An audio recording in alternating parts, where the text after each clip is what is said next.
Hey everyone, it's Dan Bach of Roto Grinders. Got a video for our friends over at Prize Picks.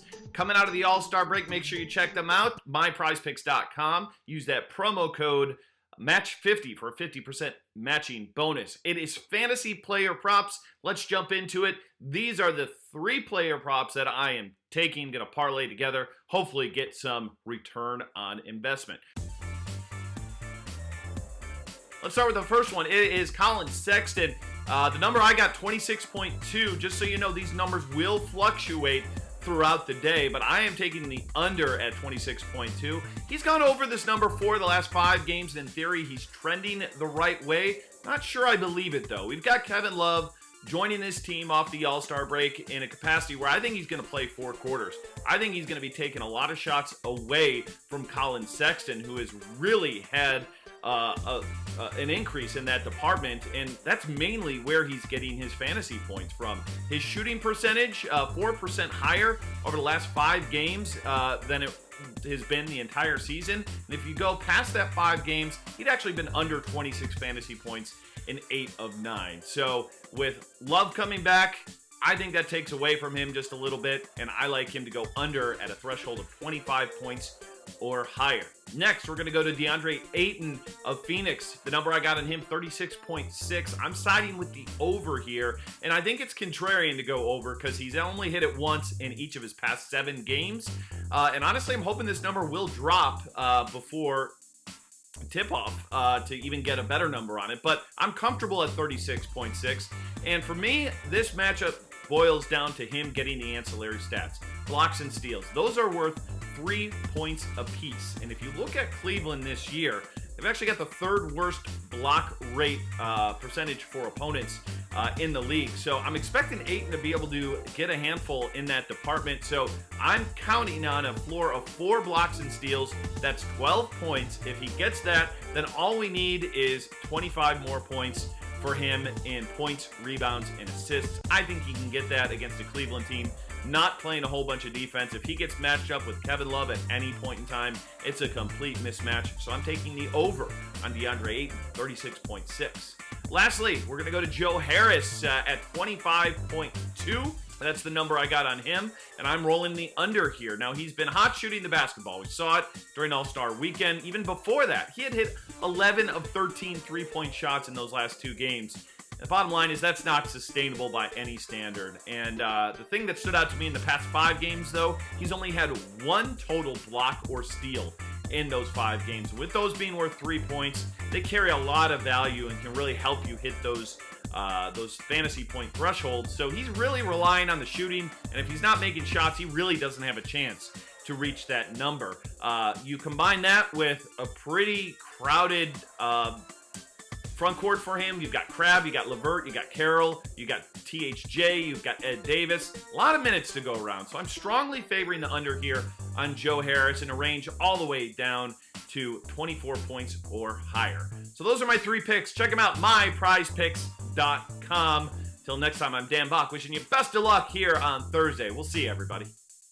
Hey, thanks for checking out our videos. If you want more expert advice on DraftKings, FanDuel, or any other daily fantasy sports, make sure you check out the current videos playlist.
grinders, and welcome to the Thursday edition of the Daily Fantasy Faceoff. I'm your host, Chris Lowry. The handle is Pepsi7, and joining me, as he always does, it's the California kid, the man with the $1 million smile, the GPP king, my good friend, Mr. Boggs Light. What's going on? Not smiling today. Bad mood. It's been a rough little break here, NBA All-Star break for me. It's really hoping to capitalize, didn't come through, but it is what it is. Just got to move on. Yeah, it's been an up and down season in hockey. We were talking pre-show, and I've never had a season where I've been so inconsistent in any sport, let alone hockey. So it's been a frustrating one. A lot of you out there have noticed how volatile the goaltending situation has been, and then we get these Connor McDavid late scratch, and that was after we had many game time decisions before that. So NHL's been tricky this year. It's still been fun, but more frustrating than ever. And unfortunately, NBA's back on, which means all these great prize pools disappear. And not only that, we didn't even really go back to regular prize pools, and some of the sites, especially FanDuel, really blowing, in my opinion, just dropping down in half from where we were previously. I mean, it's not like all the hockey people went away. We're still here. So disappointing to say the least in some of these prize pools. But hey, we love the game. We love fantasy. We're still playing. If you guys want to follow along with us, head over to the RotoGrinders starting lineups page. We're going to break down all 11 games for you in the order on the RotoGrinders lineup page there, so you can follow along that way. If you have any questions pertaining to the game we're on, you're following us in chat, throw it in there. We'll do best to talk to you in there and answer your questions. If you're following on YouTube, we appreciate the support, guys. Hit the like button and subscribe. 11 games, Bobs. It's a good slate. It really is, though. It's a good slate for both cash and GPPs. There's enough action out there that you can play the GPPs, you can play the cash games. There's goalies we like, secondary lines we like, primary lines we like. There's a little bit of everything tonight. I'm looking forward to it, despite the fact that, again, the prize pools aren't great everywhere. But hopefully you and I can both have a big night and start off this second half of the NBA part on track here. And we're going to kick it off with a game that is extremely fantasy relevant. My Toronto Maple Leafs, home ice, facing the Washington Capitals. The Leafs, one of the best teams in hockey in terms of offensively, certainly on home ice. We know Washington can be exploited at times, giving up a lot of scoring chances and what have you here. Not to ever want to fade Washington, but really this one's all about the Leafs, I think. Yeah, it is. Hey, you hit the nail on the head. Can't disagree with anything you said. I'm all over the Leafs here. They've been great all season, but even better so in their last 10 games. Washington's been awful all season, and especially in the last 10 games on the road. Oftentimes we talk about how difficult it is with the Leafs because, you don't know where that scoring is going to come from. But, without Kadri in the lineup tonight, still, they got a third line, but I just don't expect that to get as much run as you would normally see. So scoring's a little bit more concentrated, in my opinion. It starts with Tavares, Marner, Hyman. I know I typically prefer Matthews when he's on home ice, but Tavares has been the better player, and the numbers suggest that. He leads all the centers on this slate in scoring chances generated on ice, even strength. He's out there on the power play. He's likely going to take on Ovechkin, but at the same time, I think he can win that matchup easily, and he's arguably my top overall play of the day.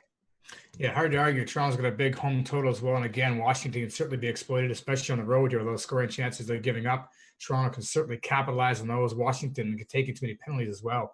And the penalty kill hasn't been very good the second half here. So you got to like Tavares, Marner, and Riley, as you mentioned, together. Matthews is the secondary play. I agree tonight with you there. And something you can do, too, that's on DraftKings, FanDuel, whatever site you're on.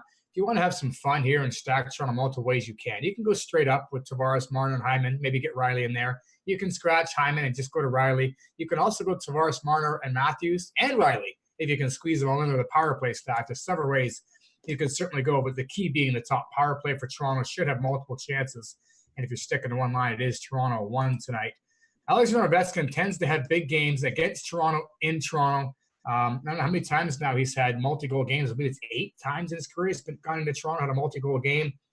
As much as I want to play them tonight, Ovechkin's always a tough fade here, but if you're narrowing things down a little bit, probably making 6 lineups tonight here, I think Washington misses the cut for me. It's kind of scary, and I might sneak them in somewhere. I guess they might be in the borderline for me tonight, but what are your thoughts on over in that Caps top line? Because Toronto can give it up too. Yeah, I'm right there with you. It's I would never say completely fade Ovechkin. This is not that daunting of a matchup. Your Leafs, as good as they are offensively, you know they're not terrible defensively, but at the same time, I could easily see Ovechkin getting there tonight. It's just obviously he's expensive. The line is expensive as a whole, and it's not that great. It's not a great power play matchup whatsoever. So, when I get excited about playing Ovechkin, I want that extra potential in the power play because that's how he usually gets that hat trick upside. He could certainly factor into your goal. He could certainly factor into two or more. But, we got 11 games here. And as of right now, Washington doesn't make the cut for me. Yeah, like I said, I think they missed the cut for me too, barely here, but I will consider them getting them in there just in case because, again, that's because you mentioned hat trick waiting to happen, but the Leafs a little tougher on home ice with them playing disciplined hockey. And as you mentioned, pretty good penalty killer. Ovechkin does a lot of his work. Of course, if you are stacking Washington, John Carlson's the power play specialist you want to add with them. And it's Kuznetsov and Wilson currently with Ovechkin right now, as they do tend to shuffle lines, but they've been pretty steady with that. And they usually click pretty well together. Kuznetsov, Wilson, Ovechkin are very good throughout the season when they've been together as well. The goalies, Braden Holtby, Frederik Andersen. Holtby's a tough sell tonight. Should see a lot of rubber, but tough sells. We really like the Leafs here tonight on home ice. Frederik Andersen, another tough sell for me. I realize that he is a great GPP option night in and night out. And he probably sees 35 shots in this game. So the Leafs love to give it up. Washington can fire the puck on net. My problem is that Washington could score. And, this could be a 5-3 Leafs win, something like that. I like Anderson. I don't love Anderson tonight in tournament play. Yeah, I don't mind it. I think I might have a little bit more interest than you do. I mean, again, this is a tournament upside. He's played well against the Caps. I mean, giving up goals, but still sees a ton of shots. So that upside is always there. Don't discount that. But yeah, I wouldn't be messing around with him in cash games. But yeah, I may like him a little bit more than you do tonight, but definitely for tournaments only. I certainly don't see a shutout tonight, but you're certainly looking for saves. And Anderson, he can certainly provide that as we roll on to game number 2, which is also very fantasy relevant. Ottawa Senators, New Jersey Devils. Maybe not a game we were thinking that would be all that exciting when we looked at the schedule at the beginning of the season, but Ottawa's been so bad defensively. And now Duchesne will be sitting out, possibly Stone and Zingle all out as the trade deadline approaches. Stone did not skate. Zingle did. It's a messy situation. If Ottawa is sitting 3 of their best players, you got to like the Devils on home ice. And we kind of already like them anyway, I think, because they're cheap. And, hey, they're facing Ottawa, who is maybe the worst defensive team in hockey. But maybe we like them a little more with all these scratches from Ottawa. Although we're still missing Taylor Hall, New Jersey's got 2 productive lines that we could use at a pretty good price tonight. Yeah, I mean, this is probably the most fantasy relevant dumpster fire of a game that we've probably seen all season long. But it is what it is. You kind of got to go in the matchups. Everyone was, as poor offensively as New Jersey's been, Ottawa's been just as bad defensively. So I mean, we saw it last night. Detroit, not a team that lights teams up, but Chicago's so bad defensively that the game turns into a shootout. Yeah. Hey, say what you will about New Jersey, but you got to be on them. They're all cheap. Again, this is even more so than what I talked about with the Leafs. They really only have, 2 lines. You dip down to the 3rd and 4th lines. They're not going to get much ice time. We saw it in the last game that, the top 2 lines getting a lot of ice time. They can score in the power play. And, it's really just those top 2 lines. You don't even need to go down there. I mean, there's so much value in guys like Bratt, Zajac. They're going to be popular. And it's an interesting tournament fade, but because the numbers have said they're the worst offense, especially on home ice over the last 10 games, not generating shots. But it's going to be a tough fade for me because of how cheap these guys are. I think maybe if you want to differentiate yourself, you can just maybe go with a mini power play stack, or maybe dip to that second line, which might not be as popular as the top line. But regardless, I like New Jersey. I want to like Ottawa. I was unaware that Stone was going to be. I thought it was pretty much just Duchesne. Well, they're not saying for sure they will, but there is rumors that Stone and Zinger could also be scratched because, again, they're not signed, and the rumor has it they could be traded as well. So nothing official other than Duchesne, but that's kind of scary. Yeah, and if you fortunately it's the first games of the night, so you'll be able to make your pivots. But I would have some interest in that White Stone Kachuk line, assuming that Stone is in the lineup. Other than that, it's a tough sell for me on Ottawa. I could see goals, but can't ask me where that's coming from these line combinations outside of that White Stone Kachuk line. Yeah, if Stone does play, we know early enough. I do have some interest in the line because it's also cheap, and of course, New Jersey's been awful as well. So yeah, I like that. If we're not getting an answer on Stone, I think I'm just going to fade it because if he ends up sitting or gets pulled at some point during the game, that's certainly not going to help us. And then the line's shuffling. Who knows what they end up being here? I have little interest if that happens because Stone is really the only talented player, left in terms of, pushing the play, really. I mean, Kachuk's a good young player. White's been fine. Zingel's got some speed, sure, but Stone is the guy, that stirs the offense and creates a lot of scoring chances. So with him out, I'm not interested whatsoever in Ottawa. New Jersey, yeah, you mentioned they're so cheap that you want to play them. And like the Leafs, there's multiple ways you can go here. You can stack line 1, stack line 2. You can get Damon Severson in the mix, who's getting top power play minutes. He's also really cheap. Aside from Palmieri, who's not overpriced by any means, this whole team is incredibly cheap. So you can go power play stacks, straight up line stacks, lots of ways to go. And the great thing is, we talked about Ovechkin with a top line and Carlson. It's hard to get in. Well, throw New Jersey in there. You can make it work. Leafs top line and Riley, no problem with the Jersey Devils here. Just know they're going to be awful chalky, and they're still New Jersey. So I take that for what it's worth. But certainly a great secondary option or two here on New Jersey tonight. Interesting here with the goalies here, Boggs. Anders Nilsson's not a guy that I'm interested in Ottawa. I don't know if he's going to get a whole lot of help tonight. I like Jersey to score and win the game. Corey Schneider gets the call. He looked much better. I mean, he came in that relief appearance against Minnesota, went 15 for 15. I think he stopped 34 of 35 against Buffalo. That's old school Schneider. I'm not saying he's back, but he certainly looked better. Maybe good enough to trust him in matchups where he's dirt cheap and he's a favorite, which is the case tonight. And if Duchesne and one of Zinger's Stone are out, I guess certainly in FanDuel, it's $7,300. You could roll him in a GPP for the W. Sure. Yeah, I mean, none of these nights I'm not in love with goalies. If you're looking to save some money, I have no problem with Schneider. I mean, I think, we were kind of picking on him earlier, in the year when he was really bad, but we know that he's much better than that. And I don't think you can just lose it overnight. So yeah, especially, if Ottawa sits some guys, definitely. I'll say this though, I'll be curious to see his ownership in tournaments. There's certainly more upside and safety elsewhere. So Yes. Take that for what you will. Yeah, really for me, it's all about, it's more so in FanDuel where he's really cheap at 73.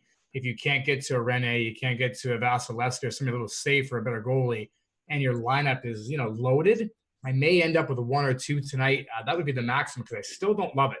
However, if Zingel and Stone both could scratch an hour before, I might change my mind a little bit here. But again, the upside's not the same as you mentioned. And Schneider, even though it looks like he's rebounded some, not a goalie we trust. So keep that in mind. He's a little risky when you're rolling down there tonight. And probably a better pass over on DK where it's not really all that cheap at all.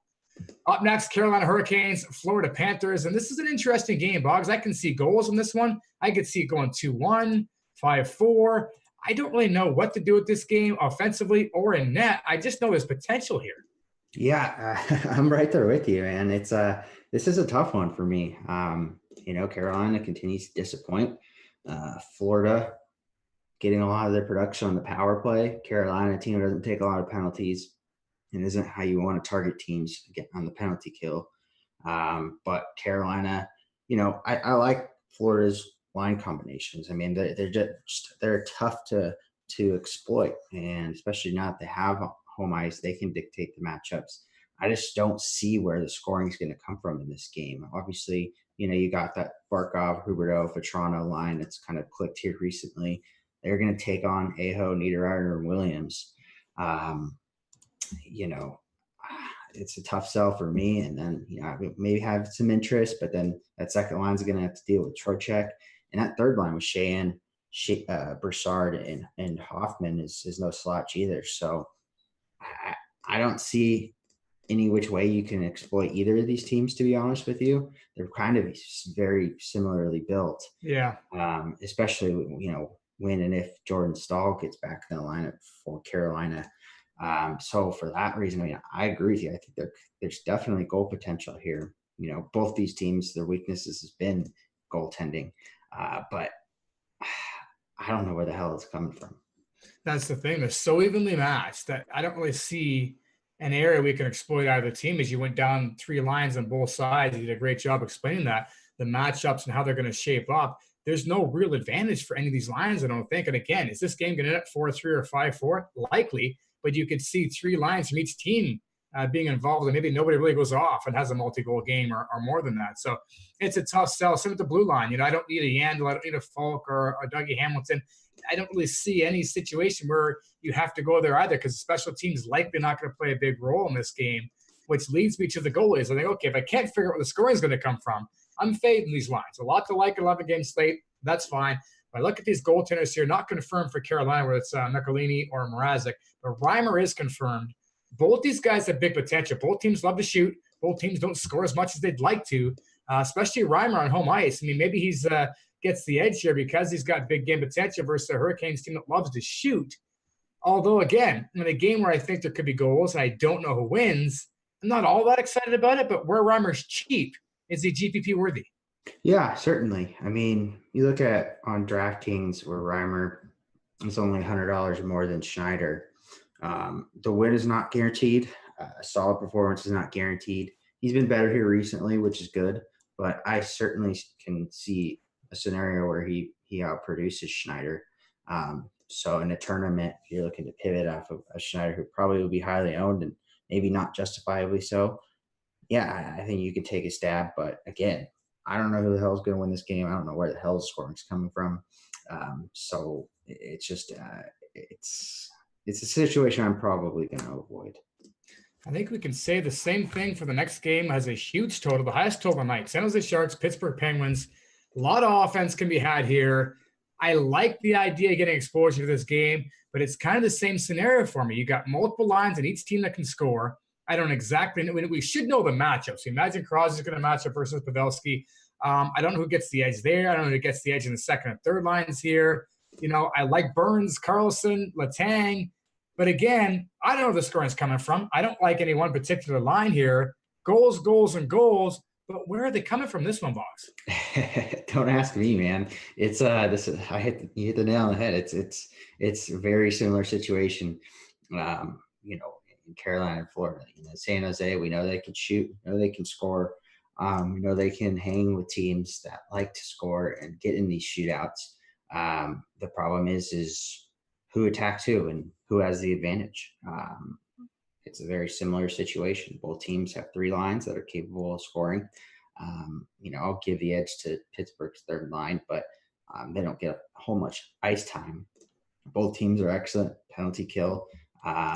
Both teams have solid power plays. Something's got to give there. I think this is going to come down to, if this game gets out of hand, which goalie is worse, to be honest with you. And, that's kind of been, the black hole for San Jose is Martin Jones just hasn't been great this season. And, maybe it's a situation where we saw back in the day when the Kings were this dominant puck possession team that, he doesn't see a whole, consistent rubber to get in a rhythm. And then all of a sudden out of nowhere, the opposition pops up with a high danger scoring chance and can't, because he's just, been sitting there, watching his other team playing the offensive zone all game. I don't know what the deal is. But I may have a little bit more interest in this game than that Florida game. Because we know that these teams don't like screw you over. Carolina, they'll put up 45 shots and get, a goal like we saw back on Tuesday. But we know that both these teams can find the back of the net. They've got the talent to do so. So, yeah, I want to say I like one particular side. I don't know where I'm going to go with this game, to be honest with you right now. I might stick with Crosby, Gensel, Rust, because I don't necessarily see the power play factoring into as big a role in this game. And as far as San Jose is concerned, that Hurdle, Donskoy, Kane line has been one I've been targeting recently. But I think they're going to get Malkin. Yeah. So take that for what you will. So I'm going to give Pittsburgh the edge here. I'm not messing around with either of these goalies, to be honest with you. But also at the same time, if you're only playing a couple lineups, it's going to be, you're going to have to make a stand on one of these Pittsburgh lines. Yeah, and that's the tricky part. Certainly, I agree with you. I have more interest in this game than the Carolina-Florida one, but again, I still have the problem of where the scoring is going to come from. Crosby slight edge over the Couture and Pavelski line. Maybe San Jose gets a slight edge over Malkin and Kessel. It's not an easy matchup, but in terms of the 5-on-5 Corsi numbers, it indicates they have the better matchup. But that's tough. And as you mentioned, there will be power plays in this game, but both teams have pretty good penalty kills. So do we expect a lot of special teams action? Probably not, even though both these teams are elite in that department.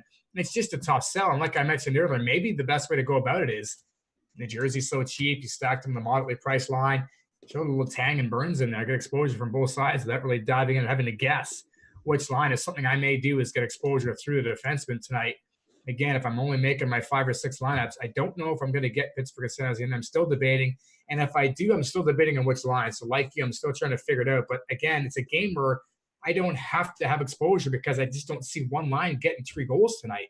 And none of these lines are inexpensive by any means here. So it's a tough one. It's a scary fade. It really is a game I don't want to fade because this game has a lot of goal potential. And again, Vegas projects it as the highest scoring game of the night. But figuring out where it's going to come from is certainly tricky tonight.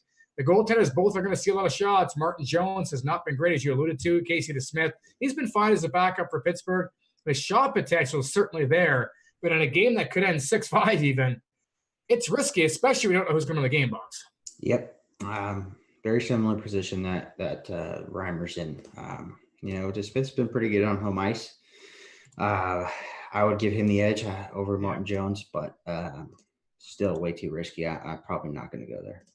I would give the edge to DeSmith as well. I'm not a Martin Jones fan in general. He's along the lines of Ben Bishop. They have their moments at times, but 2 goals that are sometimes considered elite and certainly aren't in my books. So I'll give the edge to DeSmith here. And I think the only way I would suggest playing Smith is A, correlation with Pittsburgh, or B, you love your lineup and you happen to fall on Smith in that price range. And then that's DeSmith, sorry. Then I'm fine with it. But aside from that, I'm not seeking out either goalie in this one tonight.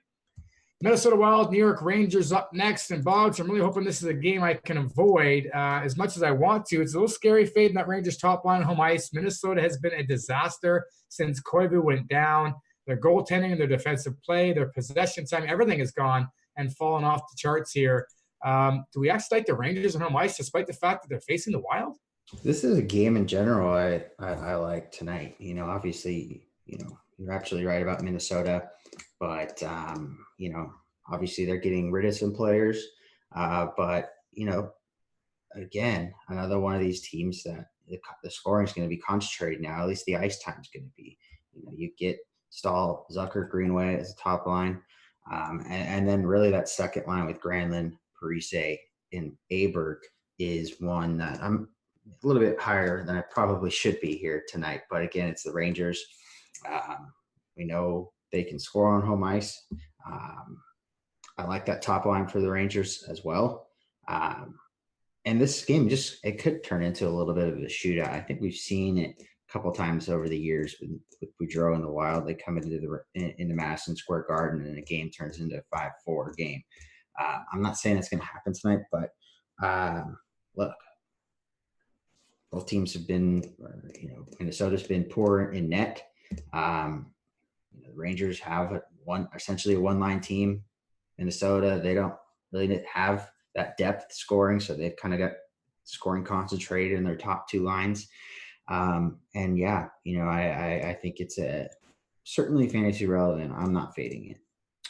I faded the Wild there, was it on Tuesday night against your Anaheim Ducks? And it was one of the best matchups all year long. I faded the Wild offensively. I couldn't figure out exactly what I wanted to do with a lot of things we liked.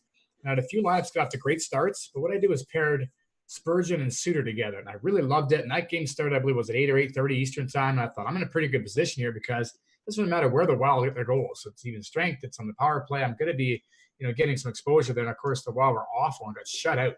And it was just a disaster. And watching some of that game, I looked at the Wild, and they just look lost right now. I just can't get on board despite them being on the road. They're on the road, which isn't great, but facing a Rangers team that we know is far from strong defensively. But I just can't go to the Wild tonight. You liked him a little more than I do. I don't hate the idea. Again, if you fall on a Spurgeon or a Suter as your last play, certainly there's some upside from both those guys tonight. And the Rangers top line, I guess it's playable. No Koivu. Dubnyk has been awful. But again, the Rangers are a tough team to trust in general for me, so I don't love it. And of course, the Rangers don't really have a power play quarterback outside of Shattenkirk, who's been mediocre at best. So I feel like you can stack that top line and leave it. Of course, if you are going the way of Boggs with Granlund and Frazee, you're going to want to get Ryan Suter, who eats up a lot of minutes at both even strength and on that top power play here. The goaltenders, Dubnyk, Lundqvist. You expect more goals in this one. I do. I can't trust either of these guys right now. Minnesota could easily win this game. I can't trust Dubnyk at all. Plus, the Rangers don't shoot a ton. I guess Lundqvist is in play if you like the Rangers, but you kind of side with the Wild here, Boggs. Yeah, I'm not going to mess around with either of these goalies. It's a bad spot for Dubnyk, a team that doesn't shoot but can score. And Lundqvist, I'm not going to go there. Buffalo Sabres, Tampa Bay Lightning up next. We saw Braden Point get scratched as well on Tuesday night for missing a team meeting. Looks like he's back in the lineup tonight there. He was at practice and skating with Tyler Johnson and Nikita Kucherov back on home, I guess, where he is in that line there. We have to like the Lightning once again. Buffalo, not the best matchup, but after you get off that top line, certainly you can expose those second, third, and fourth lines, which is usually the job of Mr. Steven Stamkos, as we're likely to see Point and Kucherov hard match versus Eichel. What are your thoughts on, first of all, the Point and Kucherov line, which lines up with Eichel, and then, of course, how that frees up Stamkos? Yeah, it's a matchup proof. They always draw the tougher of the matchups, but they continue to produce their play. If anything, I'd prefer the Stamkos line, but kind of similar to Ovechkin. I really like Stamkos when it's a great power play matchup, and this isn't necessarily one. I'll also say that Tampa Bay's power play is matchup proof. They can score at will, but Buffalo is just a team that doesn't take a lot of penalties. So that has me a little bit concerned. The good thing is, it's still very, with his cheap line mates, it's not hard to build around Stamkos. So I would probably lean there, but at the same time, I'll never tell anyone to fade Point, Johnson, and Kucherov the rest of the season. Yeah, I stopped telling people to fade that long ago. I've had them as a couple of bold fades in cash where you don't need to pay up and mention that I think we can fade them. But every time I seem to do that, other than maybe once, they go out there and they get 5 goals and that line gets a multi-goal game each night. It's incredible how good they are and how talented they are. Braden Point's really come a long way with both his defensive game and offensive game. And it doesn't hurt, obviously, he plays with Kucherov, but still, it's just insane. So I will have exposure to both these lines. I agree with you. Stamkos gets the better matchup. He's also much cheaper with Palat and JT Miller, and 2/3 of that line being Stamkos and Palat on the top power play, along with Kucherov and Point. So maybe that gets the edge as best bang for your buck on the Lightning tonight. Victor Hedman, a game-time decision. Mikhail Sergachev was very good in his replacement last time out. So is McDonough. We should know, though, prior to the game, 7:30 start, I imagine we'll probably know. They let us know early last time. Hopefully they do the same again, because that's a big bump for Sergachev tonight. If Hedman's in the lineup, is he a guy you need tonight? I feel like I don't, because of the reasons you mentioned, being the special teams not being as important. But if Hedman's out, Sergachev and McDonough is certainly going to bump. Yeah, Sergachev more so, but I don't know. I feel like they've just been resting him. I could be wrong. He could have a little bit of it, something he's dealing with. Obviously, he left early in that game prior to the last one, so maybe Correct. I'm wrong, but I think it's more rest than anything, and I think he'll be back in there. I think they said he was probable to play, but then we found out he was going to get scratched. He wasn't expected to play yet in the last game, so that leads me to believe he's at least in the right direction. And I don't know, just monitor that situation. I'm with you though. I didn't have to have Hedman, but I expect him to be back. Checking right now, because I believe Hedman was on the ice this morning here. Let me just see here. It looks like he was on the ice this morning for the morning skate. So according to Left Wing Locks, I imagine you're right that he's probably likely plays tonight. So Sergachev gets a little bit of a downgrade if that is the case. The goalies, Linus Ullmark for the Sabres, and no thank you. Andrei Vasilevsky. Is he once again A, the top cash game goaltender, and B, the top GPP goaltender? I wouldn't say top tournament goalie. Because Buffalo doesn't really generate a whole lot of offense, but I like him in all formats. Hard to go wrong with the wins being so tough to come by these days. Tampa Bay seems to win every single night, and that's what you need, especially on FanDuel. You need that win. And Vasilevsky, even in matchups where he's not seeing a lot of shots, he tends to be shutting teams out. So hard to argue with him in any format again this evening. Philadelphia Flyers, Montreal Canadiens up next. And this is another game similar to the Carolina-Florida game, in my opinion, Boggs. Should be a pretty good pace. Should be lots of shots at either end. Should be some offense here, but zeroing in on exactly what I want to do is tough. I want to like the top line of Dren and Gallagher, but I prefer Gallagher with Tatar. And, they're going to probably see a lot of Couturier likely tonight. And even Giroux is a pretty good defensive center. It's just tough. I feel like Montreal has the edge, but I could see a 4-3 game here again with multiple lines scoring. Yeah, this is one I'm having a tough time with again. I think, if I'm not mistaken, Philip Deneau is going to be back. I think he obviously was dealing with the birth of his child. So I expect him to be back, but those lines haven't been updated. So kind of curious. Maybe we'll get some information from a morning skate. If they have an afternoon skate, who knows? But if he's back in there, I think it changes a lot of things. And I would like to see the line before I make a stand either way. I still like Montreal. The numbers say they're just like Carolina. They can have trouble scoring at times. But this is a spot where maybe that power play can get going. So Domi, Drouin, pick a line. It's kind of difficult, frustrating because they split up those guys and the whole power plays from each three lines. But there's some potential there. Gallagher always in play for me. I don't know how they're going to match up though. But Philly, sometimes it doesn't matter, like we saw on Tuesday. So I have a little bit of interest in Montreal. How much, I want to see some lines, finalized, come out, some information before I make a decision. I think they're going to see Gallagher versus Couturier, to be honest, but I agree with you that I'm not 100% sure that's going to be a hard match and stay that way. And I agree with you, the potential for a power play game is certainly here, but you've got Gallagher and Tatar on the same power play, but on different lines. Drouin and Domi, same power play, different lines. It's the correlation's not there despite the upside. So I think it's a situation for me like Carolina and Florida. I see a 4-3 game. I see goals. I don't have to have exposure here, which helps me kind of narrow down this 11-game slate. Same thing with the Flyers here. There's no one particular line that I need to get exposure to. Again, I think Shea Weber's a nice play, though, if you're looking to get exposure to Montreal without trying to figure out the line combinations. If you're in a situation, again, with some cheap lines out there, we mentioned New Jersey being one of them, Ottawa being another one, where you can maybe spend up for defense. I think Shea Weber's a top 5 defenseman tonight, coming out that, maybe even top 3, coming out that power play and that big shot. And, of course, you don't have to worry about who he's skating with. The goalies here, Carter Hart, Carey Price. Another scenario where it's like the game could be a coin flip to me. I'm certainly going to see more shots pulled from Montreal's side, which gives me the edge to Hart. But then I feel like Montreal's got the edge for the W, which probably keeps me off both these guys tonight, Box. Yeah, but I think this is kind of maybe a good game to maybe go your guaranteed win night just on DraftKings. Hart's been phenomenal. He definitely has more upside here, but Price has been really damn good here recently. So, I agree everything you said. Obviously Hart having more upside, but I lean towards Price. And, it's a night where we got 11 games. I don't think ownership's going to be too crazy with any one particular goalie, but both do have some upside here. Yeah, guaranteed win night, certainly good in Montreal with the Flyers, and also I don't mind at Carolina and Florida as well. Certainly San Jose, Pittsburgh has that potential, but I see more goals there to trust those goalies. So a couple options for your guaranteed win night if you want to go that route. LA Kings, Nashville Predators up next. Predators on home ice versus a Kings team that they really should dominate tonight. The only concern here, though, is that was it Arvidsson missed the morning skate? Somebody else missed the skate for the Panthers today, or sorry, for the Predators today. We don't know how healthy they are. And Kopitar, of course, is a pretty good player, still a good shutdown center. That top line for the Kings, still a good possession line. They likely hard match with the Johansson line. And these days, it seems like that's the only line we can trust for Nashville. We can't love the matchup versus the Kings because of the fact they're likely going to see LA win. Am I correct?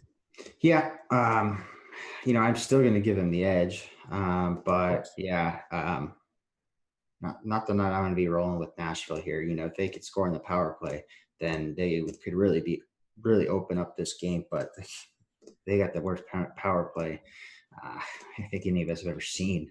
And so, that doesn't benefit them against the Kings team that's, second to last in penalty kill percentage. But I expect them to win, but I expect them to win in narrow fashion. Yeah, I think it ends up being a fairly low-scoring game, perhaps a 3-1 Nashville win. Again, Arvidsson is a game-time decision. It looks like you'll find out more about him hopefully as the day goes on. But if he's at it, makes it even easier to fade that Nashville top line. Of course, Roman Josi, always a top 3 player, top 5 at the very least, every night. So Josi's a guy you can certainly play if you want to get exposure to that Predators offense tonight. The goaltenders here, Jonathan Quick confirmed for the Kings. It's likely Rene. Nashville, of course, rarely ever confirms their goalie, it seems these days. But we'll go with Pekka Rinne. We assume he's going to start. They're not on a back-to-back here. Pekka Rinne, I mean, in terms of cash games, I think he's a pretty safe one, although that word is hard to use these days. But outside of Vasilevsky, Rinne looks like your safest for a win. So talk about him in cash. And does he have any potential upside for GPPs? The Kings have been shooting more. Yeah, it's a very similar situation with Vasilevsky. Both guys are expensive. And to be honest with you, flip a coin. But I might lean towards Rinne. I don't know why. I just think I'm confident Nashville's going to win this game. Same with Tampa Bay. So, yeah, they made flip a coin between the two of them. I know that Vasilevsky's $100 cheaper on DraftKings. But on FanDuel, I think it's a much different story. So, yeah, I think you play him in cash games on FanDuel. Youtingly. I guess that's a mixture between Robin Yout and Don Mattingly, saying that Nashville's home. They can avoid the top line if they want. No, they can, but they tend not to do that. The Nashville's top line generally hard matches, and they're one of the best possession lines in the game, so they'll likely face that Kopitar line.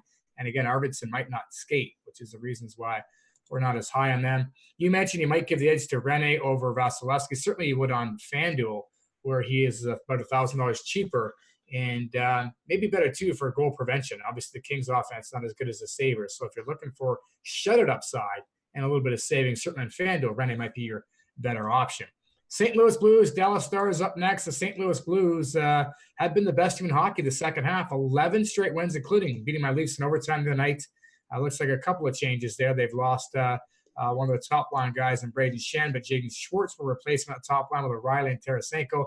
That line has been on fire, of course, led by Tarasenko. They're going in to face a Dallas Stars team that's solid, good on home ice, wants to play defensive style despite all the offense they have. I can see the Blues staying hot, winning this game. I just don't know if they're going off in this game to make this game really DFS relevant. Yeah, this is a game I don't think you're going to get burned if you fade it. This is another game, Central Division matchup, two physical teams. I expect a low-scoring game. I could see St. Louis winning. They're obviously in a better position these days to do so, but I can also see Dallas ending that streak. It's just it's tricky. You would expect Dallas to use Seguin again away from that top line for St. Louis. So there's a little bit of potential there. But at the same time, the Blues are a tough sell for me because, as mediocre as I keep saying Dallas has been all season long, it's just not a team you really want to attack. I mean, they've got some pretty solid two-way guys in their forward core that I just don't really like to pick on. So that wouldn't surprise me if St. Louis won again, but it's not that I'm rolling with them. I agree with you. I think the Blues maybe can win, as you mentioned, but I don't see that top line going off for 3 goals tonight. They become very expensive. Of course, Dallas, a pretty disciplined team. The penalty kill's fine. They play more of a defensive style at home. That top line also going to get a heavy dose of Foxa and Ben, 2 very good defensive players. And if you're looking at the second line going, okay, they're free to roam. Well, the Blues are a pretty good defensive team themselves, even second, third lines deep. And, of course, Binghamton has been terrific. And that has been Khudobin to a smaller degree, too. So neither goal you want to pick on, either team you want to pick on. I think this game just kind of plays. We're looking for a low-scoring game that's not all that DFS relevant. Binghamton, Khudobin, any interest here? No, I can't. Again, I don't know who's going to win this game. I expect it to be low-scoring. You could certainly do your guaranteed win night, but it's hard to pick against the Blues these days. But I'm just really not seeing it from them tonight. Certainly another option for guaranteed win night, but not as many shot upside as the other ones we mentioned to you earlier. And with so many games being a coin flip tonight, a lot of options for guaranteed win night. 2 games left to go here. We got the New York Islanders on a back-to-back after playing in Calgary last night, head to Edmonton to face an Oilers team that was very disappointing to us Tuesday with that late news that McDavid was ill and he was scratched. And I mentioned earlier pre-show that I had a couple lineups in really good shape with the Oilers top line left. So that kind of crushed me on Tuesday a little bit. He did skate this morning. Wasn't a team practice, but he's out there skating around.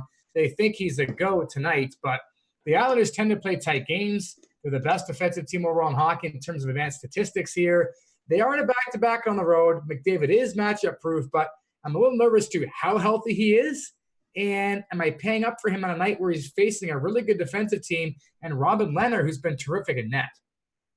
Yeah, those are some pretty good questions. Ones that I don't have answers to. You know, I wasn't expecting him to get scratched on Tuesday. And really outside of him, you know, the Oilers suck. So, yeah, he is matchup proof, but I'm not seeing a multi-goal effort from him tonight. So for that reason, I'm not going to bother.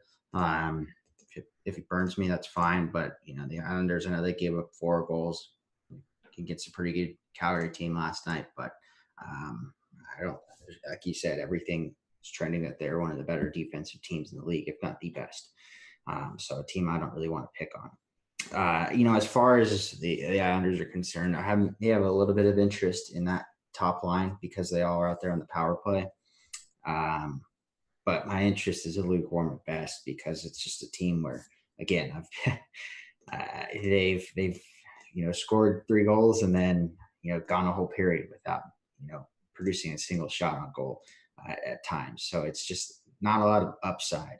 But maybe there's a little bit more here today because of the power play. But again, always got to temper your expectations the way this team is built. Yeah, that's the thing in this game here. We watched them go 4 goals to Calgary last night, as you mentioned, the Islanders, but that was a 2-2 game in the middle of the third period. They shut down that top line fairly well with them only getting a power play goal. They could easily hold McDavid in that top line to a goal or 2 or less, and that's not really worth paying up for, in my opinion, despite it being one of the options for your late night hammers here. Certainly is potential for the Islanders' top 2 lines here because they're moderately priced or even cheap depending on the site you're on. And if you're looking for secondary lines, won't talk out, especially that top line, as Bog said, full correlation on the power play versus an Oilers team that can be exploited. And Barzal is just so good that he kind of carries the line himself. So, I mean, you can certainly do a power play stock with them and get some Barzal and do a 4-man Islanders. But I'm not in love with that either just because, again, they're on the road. It is a back-to-back. It's not the best scenario. Had the Islanders been home in this matchup, I think we'd like them a lot more than we do here on the road. But certainly outside of New Jersey and Ottawa, we haven't talked about a lot of secondary lines that are cheap that we like tonight. And really that Islanders top line does fit the bill if you're looking for something a little less chalky here. The goaltenders, Robin Lehner, likely get the call tonight. Thomas Greiss played last night. Mikko Koskinen is confirmed for Edmonton. Again, it's another game where it could go either way. You want to give the edge to the home and rested Oilers, assuming McDavid plays. But the Islanders have been the much better team all season long. I don't see a ton of shot upside here either or shutout potential. For me, it's an easy fade, but what are your thoughts here, Rox? Yeah, I'm right there with you. I'm not messing around with either of these goalies. You hit the nail on the head. Islanders don't shoot a lot, but they're winning games. So I think you could do better elsewhere in net. All right, last game of the night in this 11-game slate we're breaking down here, and this is the late night hammer, Arizona Coyotes, Vancouver Canucks. And normally it's a game that we wouldn't have a whole lot of interest in. Maybe we still shouldn't, but it is the late night hammer. And, you know, I think that Canucks second line, which has been sneaky good most of the year, Pettersson and Besser, will avoid the shutdown line from Arizona. I might be a little bigger up than most people. And again, I'm not in love with it per se. I was just thinking as a contrarian play with a team that could have a multi-goal game that is not all that chalky, kind of like Besser, Pettersson tonight. We usually disagree on it. Talk to me about the Canucks. Well, we disagree on it because who's he playing with today? The lines are different every single damn day. Besser and Pettersson stick together usually. That's all you need. Yeah, that's fine. And fair enough. You know, it's not a terrible matchup, not a great one.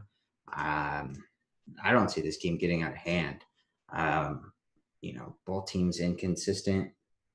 You know, I can't say much. I'll say this. I like them a little bit today, which is probably like the second time all season long. Yeah. Yeah, it's just it is what it is. I mean, unfortunately, it's a bad power play matchup. Vancouver's power play sucks anyway.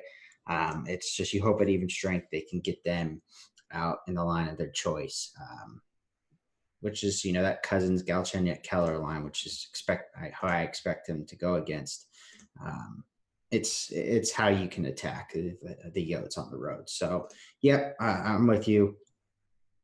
Temper your expectations, but he could certainly get a multi-goal effort. And if Vancouver scores, I can definitely see Besser factoring into it. Yeah, it's more of a bold, hot take for me. In my expert survey, I mentioned that Vancouver scores 5 with their second line leading the way. It's a bold, hot take, but there's just so much chalkiness out there in the cheap Devils, Ottawa, Toronto, San Jose, Pittsburgh, and of course Tampa Bay always, that I just want to kind of go off the board a little bit. So I don't necessarily think that line's going to light up tonight. But again, like Boggs alluded to, the multi-goal game is there for them. They certainly have the potential for more, and they're going to get the better matchups. So I do like Besser and Pettersson as a late-night hammer, something a little contrarian as a secondary line. And also, too, since Edler's been out, we've seen a rotation between power play quarterbacks. But Troy Stetcher's been the guy for the last 4 or 5 games. He's getting huge minutes, like 26, 28, 31. He's on the top power plays, very moderately priced. If you're going to go Besser Pettersson tonight, Stetcher's a guy you want to include. And even as a one-off, if you're looking for a little value, especially over on DK, at least 3K. So Stetcher, a great option there as well. In a game that probably won't be all that high scoring, but even if Vancouver wins this game 3-1, certainly Besser Pettersson can be involved in all 3, or at the very least a couple of them there. That being said, the Coyotes on the road, never an offense I'm interested in. Vancouver's tightened things up a little bit. Markstrom's kind of had a breakout season in a way. At least he's taken the next step to become a good goalie, maybe not great. I don't really need to go with the Yotes here offensively, even though they are the late night hammer. Yeah. Yep. I mean, I'm pretty much there with you. I mean, they've got Brad Richardson back, and that doesn't make him deeper scoring wise, but it just kind of crunches the minutes for everyone because they still like to give their fourth line some minutes. And yeah, you don't really know what the lines are going to look like because I think Panic's going to be back. But yeah, it doesn't really get you excited. The only way I see Arizona really coming in and maybe turning this game into a mini shootout is if Vancouver takes stupid penalties. You got a couple of defensive options, though, on Arizona that are interesting. Oliver Ekman-Larsson has not had a great season, and Boggs has alluded to him a few times this year. He's just too cheap industry-wide, still a talented player. I don't mind him. Again, if you build a lineup that you love and land there with Larsson, it's fine. And Jacob Chychrun is also a nice value play in defense, too. Big minutes there and top power play minutes. So depending on the site you're on, Chychrun not a bad value play. Again, if you land on these guys with the rest of your lineup already built. I'm going to pass on Darcy Kemper tonight. Again, I like Vancouver to win. Kind of like that second line, a little bit of a multi-goal game. Jacob Markstrom has been much better in the second half. Again, taking a little bit of a step forward. Over the last few weeks, he hasn't been as elite as he was for that hot stretch there that he had in December. But I think he wins tonight. Arizona can get the puck on net. I don't hate the idea of Markstrom. He's reasonably priced. Perhaps he's in play for a tournament. He's certainly contrarian. Yeah, sure. If you're confident Vancouver can get the win, I think a correlation play, if you want to play Besser is a sound strategy because Besser gets 2 or 3 goals. Vancouver's likely going to win the game. Yeah, so maybe the best way to use Markstrom as a correlation play if you are loading up on the Vancouver 2 with Troy Stetcher. That's going to wrap up our 11-game breakdown, guys. We're going to head over to our NHL gimmicks up next. We're going to kick it off with my big money, no whammy play of the day, and that is going to be Nikita Kucherov of the Tampa Bay Lightning. At this point, hey, why go against him? Every single night that I say is a bold fade. We don't have to have him as a multi-point night or a 3-point night. He had a little mini slump for a while, but he's been crazy hot over his last 6 games since then. And I really like him to have a multi-point game again tonight. Wouldn't surprise me if he pulled off 3 points. Love both the top 2 lines for Tampa, but Kucherov gets the edge. It's the big money. No whammy play of the night. Bold fade of the night, Boggs. Let me tell you tonight, buddy, it's bold. I always try to go bold, which is why I've been fading Tampa recently. Of course, it's burned me a couple of times, but it is bold tonight. The highest total of the night, Boggs, is San Jose Pittsburgh. I'm fading it. Again, we don't know who's winning the game. We don't know where the scoring is going to come from. The matchups are difficult. I can't pinpoint any one line. In GPPs tonight, I am fading that game. Aside from if I can get Letang or Burns in there in defense with another combination, I'm all about that. That's how I'm getting my exposure to those teams tonight, but I'm fading all 4 of the top 2 lines from Pittsburgh and San Jose tonight. I know it's bold, but I just don't see one line going off for that 3-goal game you need tonight. All right, Boggs, it's time for a fearsome threesome. This is where Boggs and I both give you 3 players we love and each price tier. Boggs, the floor is yours. Sure. Up at the top, give me your boy, Tavares. In the mid-tier range, give me my boy, Parise. And for some value, everyone on the Devils. Yes. My top play again, Nikita Kucherov. Boggs, we're off the board a little bit with Zach Parise, a little contrarian. I'm doing the same with Brock Besser in that mid-tier. And for value, I'm going to name Jesper Bratt, but I'm with Boggs. Aside from Palmieri, Sajak, Johansson, Bratt, these guys are all dirt cheap. Severson even. Value is certainly be on the Devils, but remember, they are going to be quite chalky. All right, let's answer a few questions before we get off the air here, Boggs. Your top primary line followed by your top secondary line. Yeah, my top primary line it's still going to be Leafs 1 with Tavares. Hyman is really – he's kind of surprised me. He's shooting the puck more than he did last year, where at times he would just kind of be a black hole. And he's not on the top power play, but at the same time, he's out there in the penalty kill a lot, so he's got shorthanded goal upside. As far as secondary lines, it's in New Jersey all day. Pick a line. That's what I'm going to ask you to do then, Boggs. I have a question in the chat right now asking the same thing, so I was hoping you'd pick one. But if you had to choose, you're playing one lineup. So you're going Leafs top line with Riley, which you can fit with New Jersey. You're pairing it with which Devils line? Well, I would probably – I might go – it's tough because both are in play. I want to see what Ottawa rolls out with their lines, who's in, who's out. But Zajak's going to draw the tougher of the matchups, you would assume. Heeshire always, gets the best matchup. So I'd probably lean towards Heeshire, Bratt, Johansson. But I think that the Zajac line gets more ice time, and I think it's better, to be honest with you, with Palmieri. So it's tough. It is tough not knowing exactly how Ottawa's going to set up here. But status quo right now, let's assume everybody plays. And I did read in the chat a little bit that the coach assumes Duchene's going to play. He hasn't heard otherwise, although we're hearing the rumors. Maybe the rule as is. I'll take the Sajak Palmieri line because I think it's more talented if they end up facing the Duchene line. That's a better matchup in general. Also, Tampa Bay 2 and 1 and 2. Sorry, both their lines are in play tonight. And again, the Islanders is a nice contrarian secondary line. The top line correlates well on the power play, and Edmonton we know is weak defensively. So certainly that is an option as well. Your top cash game goaltender followed by your top GPP goaltender. It's between Vasilevsky and Rene. Site dependent, obviously. For tournaments. I don't really love one, but I said I like Freddie Anderson a little bit more than you did. He's certainly got that tournament upside. I'll throw James Reimer out there as well, just because I think if Florida wins, he could have a 40-save night there versus Carolina. So I'll throw Reimer out there as the risky GPP upside guy, but I'm with you. It's Vasilevsky, Rene, as much as I can get. And again, if you're looking on FanDuel only, Schneider is certainly playable at that $7,300 price tag. A line that's going to be popular tonight, or fairly popular tonight, Boggs, that you are not interested in at all, or just simply don't have an interest because of a particular reason. Maybe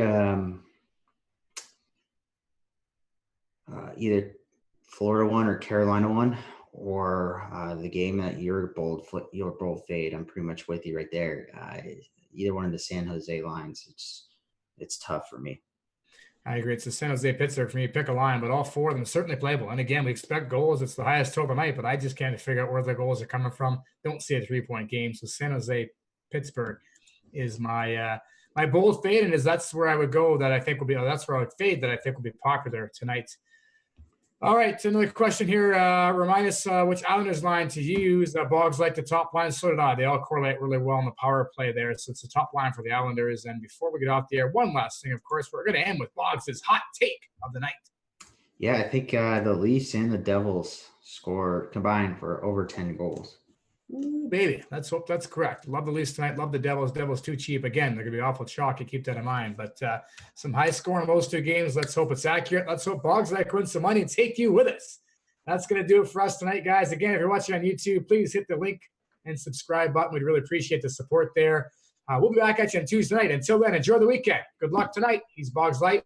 I'm Pepsi 7, and we gone.